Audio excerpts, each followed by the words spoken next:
My first problem with this question, before I get to you, Stephen A. Smith, is that, I think that Tiago Splitter is already a first ballot Hall of Famer in the Basketball Hall of Fame because everybody gets in. I think Carissa's going to get in due time. Stephen A. Smith will get in due time.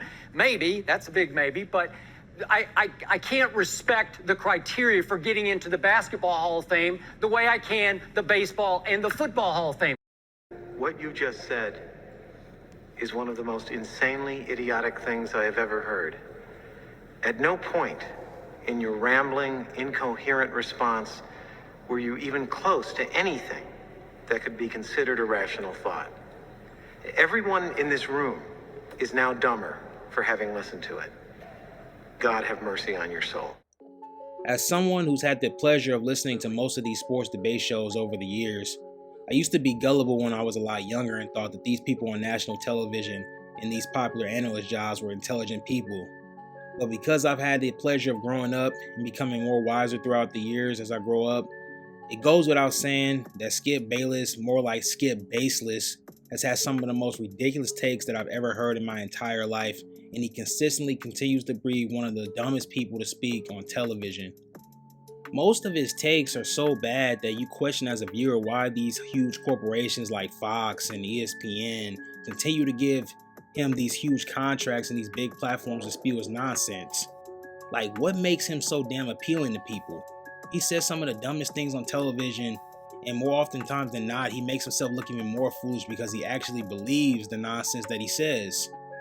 For example, he had a take back in 2014 about Johnny Manziel where he said, and I quote, Manziel. And in a minute, I will go right down the list of teams that will forever regret passing on Johnny Manziel, who pretty soon will change football life in Cleveland, Ohio.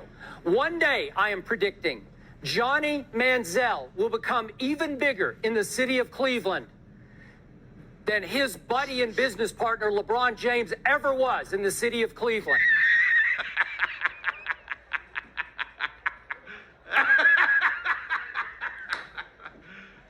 You serious? Just the fact that something like that would even come out of someone's mouth just shows why this guy should have been off television years ago. Hell, and this isn't even to say that Johnny Manziel was trash in the sense that he couldn't play on a pro level. Because in my mind, clearly, if he took his craft seriously, he most likely would have had a successful NFL career.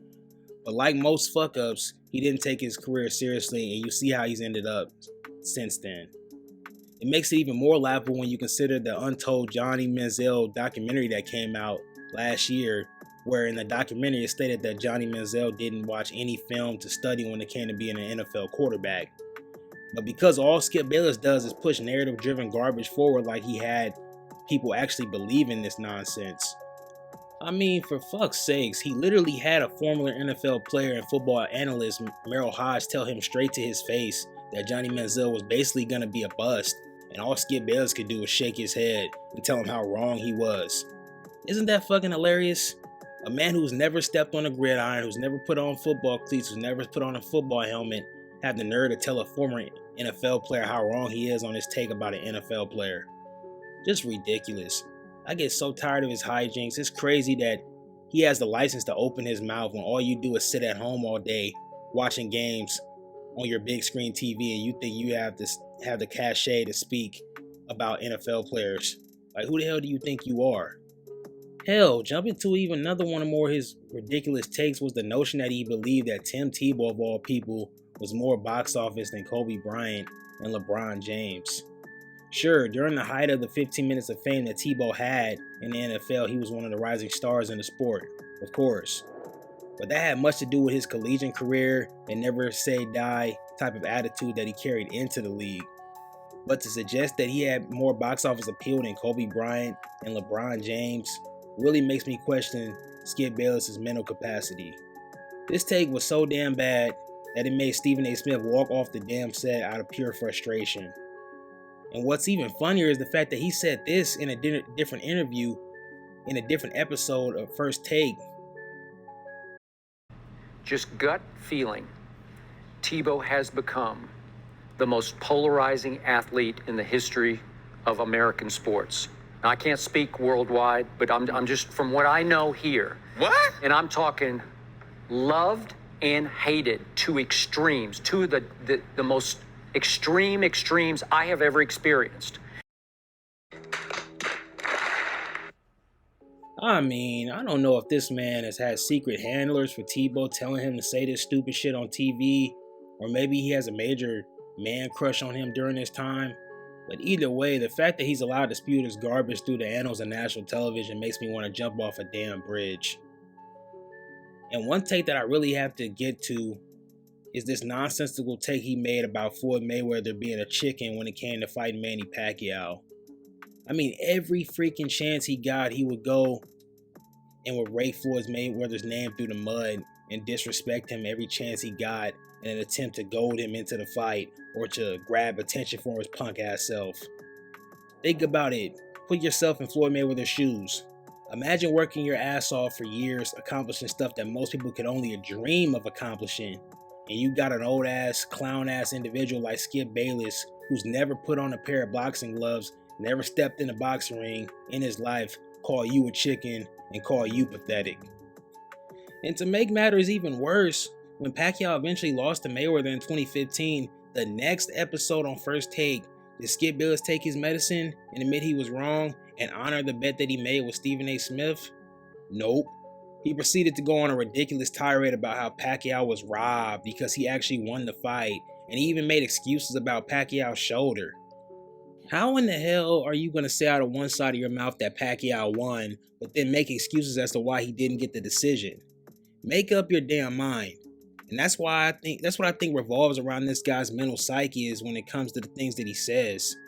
He's just a fucking fanboy at heart. And just the flat out disrespect that he showed towards Shannon Sharpe on their show Undisputed, even in the last months that Shannon was there, was beyond disrespectful. I would sometimes turn on the show just to see Shannon trying to make a point about something just to get cut off mid-sentence by Skip.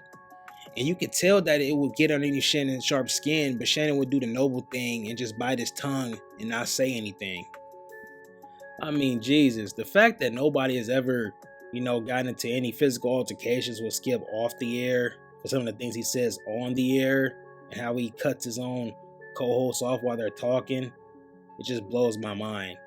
And I could go on an even longer diatribe about the other hundreds of thousands of horrible takes that Skip Bayless has spewed out of his mouth, but the point would be redundant. The fact is, this man has stayed on television way too long, and he should have been gone years ago, especially after he left ESPN in 2016.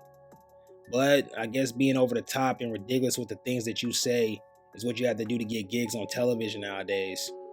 And that point rings true when you consider some of the idiotic analysts and pundits that are on TV on these mainstream platforms right now.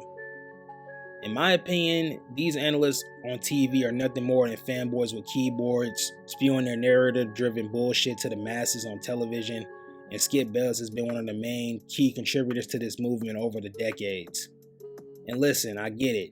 A lot of these analysts have to be over the top and hyperbolic with the takes to create buzz and ratings, and some may argue that's what Skip Bayless' role has been on television has been all about. Now, I know I have nothing to say, or nothing that I say is going to change anything when it comes to this man's position on television and the stuff that comes out of his mouth. But just having a small platform like this to reach a few people here or there to not listen to this jackass when it comes to his sports takes is enough for me. That's exactly why I'm happy, more than happy, to be on these smaller platforms than being on one of those big platforms being spewed narrative-driven bullshit from Skip Bayless. And it's also exactly why I'm happy that more of these smaller platforms on different social media outlets are becoming more prominent by the day, as it gives the sports audience a real viewpoint of certain athletes and sports.